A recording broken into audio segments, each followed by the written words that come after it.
তাদেরকে বাংলা ভাষায় কথা বলছে এই অপরাধে পুশব্যাক করা হচ্ছে দিল্লি থেকে। কেন? বাংলা ভাষায় কথা বললেই বাংলাদেশি, বাংলা ভাষায় কথা বললেই অপরাধী, বাংলা ভাষায় কথা বলাটা ভারতবর্ষে চলবে না? এত হিন্দির দাপট করবে নাকি? এত হিন্দি হিন্দুস্তানের দাপট চলবে? বাংলা ভাষা এবং বাংলা সংস্কৃতি তাকে ধ্বংস করার চেষ্টা হচ্ছে দিল্লি থেকে, এবং বাংলা ভাষায় কথা বললে সে হয়ে যাচ্ছে বাংলাদেশি। হাইকোর্ট রিপোর্ট চেয়েছে, কিন্তু এই রিপোর্টটা কে দেবে? যে গোটা ভারতবর্ষের বিভিন্ন জায়গায়, সে আসামে হোক আর মুম্বাইতে হোক আর দিল্লিতে হোক, বাংলা ভাষায় কথা বলা যেন অপরাধ। বাংলা গোটা ভারতবর্ষের স্বাধীনতা সংগ্রামে সবচাইতে এগিয়ে থাকা, সেই বাংলাকে ভাগ করেছো তোমরা রাজনৈতিক কারণে। বাংলার মানুষ বাংলা ভাগ করেনি, দেয়ার ইজ নো রেফারেন্ডাম, কোনো গণভোট হয়নি। তোমরা রাজনীতির কারণে বাংলাকে সর্বনাশ করতে চাইছো। তার অংশ হিসেবে বাংলা ভাষী বাংলায় কথা বলতে পারবে না, বাংলায় কথা বললে তাকে পুশব্যাক করা হবে। আমি তীব্র নিন্দা করছি। খুন হয়েছে, নৃশংস, এটা গভীর উদ্বেগের বিষয়। আমি নিন্দা করছি। কেন এই ধরনের খুন ঘটবে? তৃণমূল করলে তাকে খুন হতে হবে, এটা কেন? বিরোধী হলে খুন হবে, তৃণমূল হলে খুন হবে। আর এখন তো তৃণমূলের বিরোধী তৃণমূলকে খুন করছে। তৃণমূলের আভ্যন্তরীণ গোলযোগে তৃণমূলের বিরোধী যারা, তারা তৃণমূলকে খুন করছে। গোষ্ঠীদ্বন্দ্ব, তোলাবাজি, কে কার চাইতে বেশি দখলদারি করবে তার লড়াই, না বুঝবার কিছু কারণ নেই। তৃণমূলের নেতারা যাই বলুন, পরিবার বলেছে যে তৃণমূল যুক্ত, সত্য, ওখানকার সমস্ত মানুষ জানে। এবং আমি শুধু বলছি যে তারপর খুনের পর বা এরকম ঘটনার পর বিরোধীদেরকে দাগিয়ে দেওয়ার মধ্য দিয়ে আসল খুনি এবং তোলাবাজকে কিন্তু এড়িয়ে যাওয়া হচ্ছে। এটা আরো বেশি বিপজ্জনক। এই তোলাবাজ খুনিরা তৃণমূলের সঙ্গেই থেকে যাচ্ছে। কেন? কারণ তৃণমূল বলছে বিরোধী দল। খুব বিপজ্জনক হচ্ছে, এটা হতে পারে না।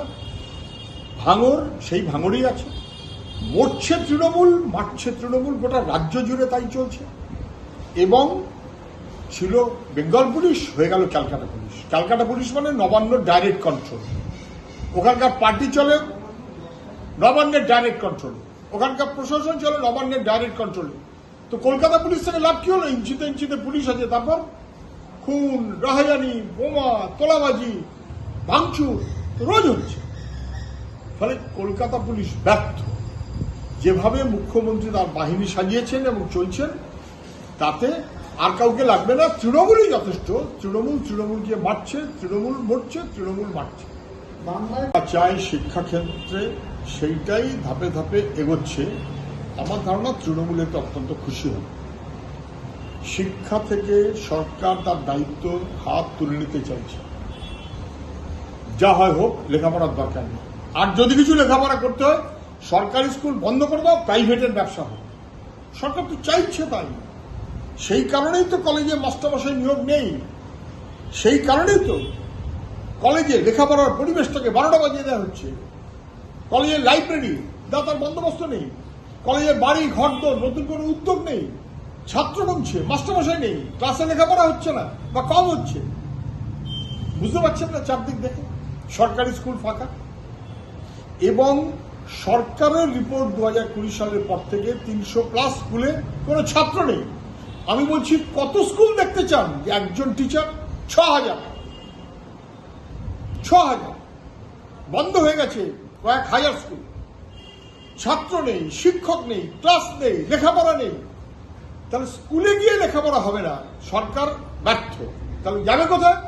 সরকার উৎসাহী যে সরকারের স্কুল ছেড়ে প্রাইভেটের ব্যবসার জন্য ছেলেমেয়েরা হাজির হোক। বছরের পর বছর ধরে লড়াই করে শিক্ষাকে মানুষের কাছে পৌঁছে দেওয়া হয়েছিল, আর এখন পয়সার বিনিময়ে শিক্ষা এই ভবিতব্যের দিকে নিয়ে চলে যাচ্ছে পশ্চিমবাংলার সরকার।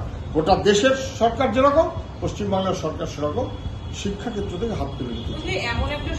রিপোর্ট সম্প্রতি এসেছে, তাতে দেখা যাচ্ছে যে শিক্ষার হাল খুব খারাপ।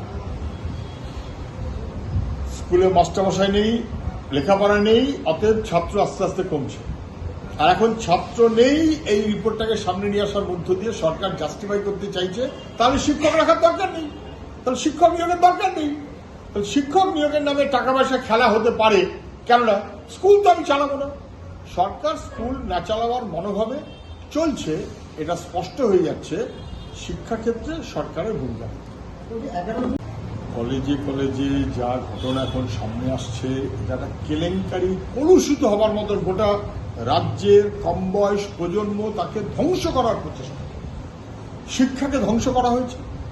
ছাত্র সংসদ বন্ধ করে দিয়ে, কার্যত নির্বাচন না করে জবরদস্তি সেখানে তৃণমূলের দাপট, ভর্তির জন্য টাকা, খুশি মতন চলা,